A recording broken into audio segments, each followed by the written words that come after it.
found that when you're rehearsing a comedic project, usually you're dying inside. Like if you're supposed to be getting laughs all the time, you're just sweating, hoping that you were, rehearsing it correctly. And usually, like, comedians are some of the saddest people. Have you ever?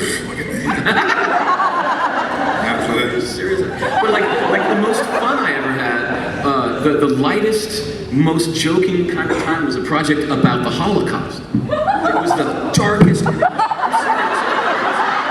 It was taken from the transcripts of the 1965 war crimes trials in Frankfurt, Germany, and it was just the transcript and then edited down. So I mean, it was just dry and just talking about horrible things that happened to these prisoners, but backstage it was just riotous because you had to have the balance, Right, you couldn't just be so sad. Exactly, it was impossible.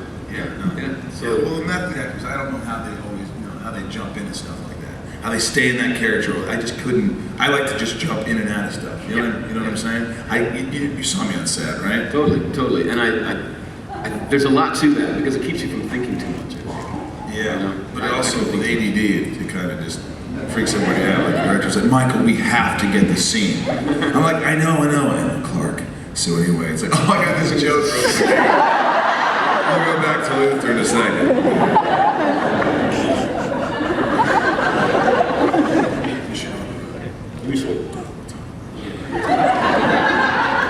James, I know you've heard this before, but casting you as Brainiac was one of the hugest casting coups the show ever had. I'm not the only fan, I'm sure it was ecstatic to have you join Smallville. Thank you. Right on. You were lucky.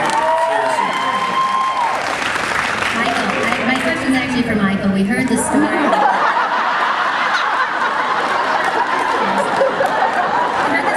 What a crew here.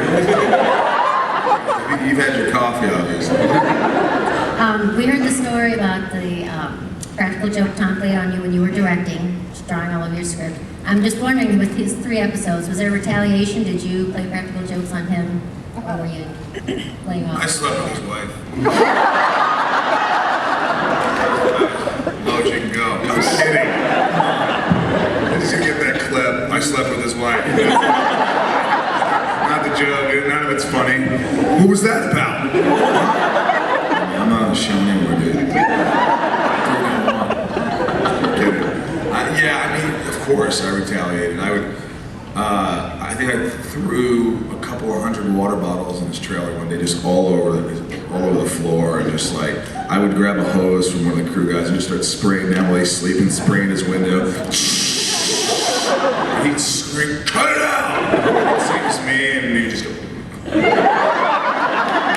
had a lot of fun like that. We like to play with directors, though. We like to directors.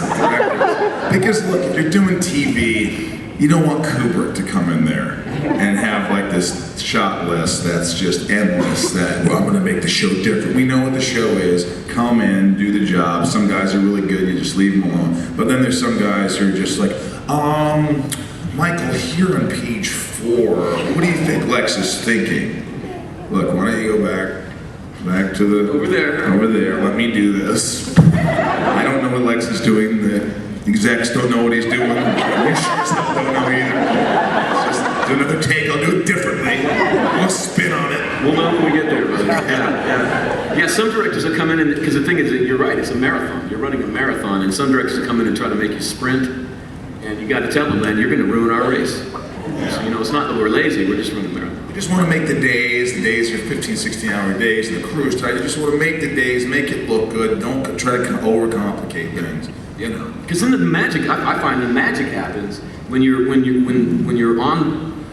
your schedule's tight and you're not behind, you're not in the toilet or anything, and you're relaxed and you're just kind of getting your shots. You start surprising each other just in the close-ups, just the little stuff, and then that's when you get quality television. Yeah, what happens by the end of the day sometimes, they're so behind because they were so slow in the beginning, right? You know what I'm talking? And all of a sudden you have an hour left. Oh, it's James's close-up. Oh, he'll be fine. We'll just do one take.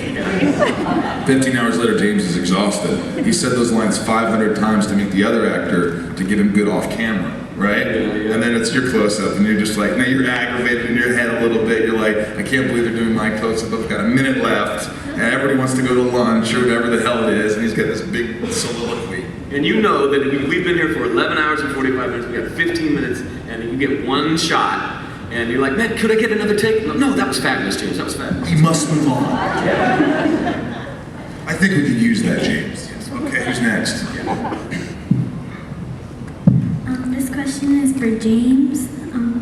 I've seen you on Buffy and Angel, and I listened to your CD last night, and I was wondering are you more passionate about making music or acting? Wow, that's a really good question.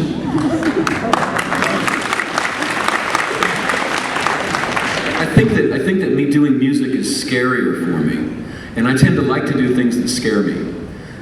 It's scary because I'm writing the songs, and I'm actually, that's really kind of me. And sometimes it's kind of embarrassing to reveal yourself that fully. Whereas, when I'm playing a robot or something, it's a lot safer. But it would depend on the project, Some projects, as an actor, I'm really passionate about, and some projects, I don't, I'm not quite as, not every project is like, oh my God, But I would say, yeah, I'm really terrified when I'm singing in front of an audience or when I'm recording or writing. I'm terrified, but that's a good thing. Yeah. I got your back. Yeah. Right there. What's up? Hi, you both. I can just do a question, so my question is for Michael. Michael, what do you think? Do you think that when Lex killed his father, that helped him to release the fears and the obsession his father instilled in him growing up?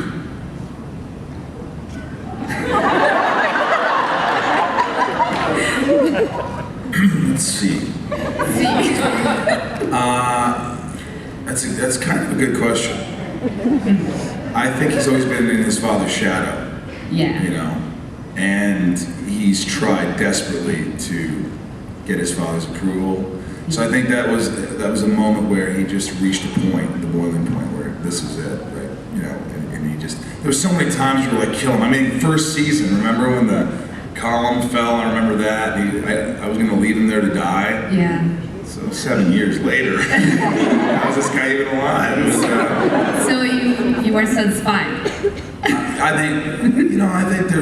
I still think Lex was hurting a little bit, but most of that fear just left him. It was like something he knew he had to do. It was inevitable. There was no turning back at that point. So Okay. it was something he had to do. I love you too, James. How could you not love James? Yeah, you're lovable. I don't know about that. I was wondering how, as established actors, you feel about the current state of the television industry with writer strike, potential actor strike, and then all the proliferation of reality television. Sucks.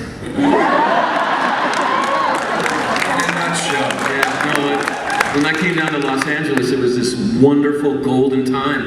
Because when I was growing up, there was only 3 networks. Suddenly there was 4. Fox came up, and suddenly there's a third more work in town. And then the WB came into play, and then UPN came into play. And suddenly we had twice as many networks as we used to. There was twice as much work. For a few years, it was just golden, just fabulous. And then these reality shows hit, and they're not going away. It gets scarier and scarier because they're just so cheap to film.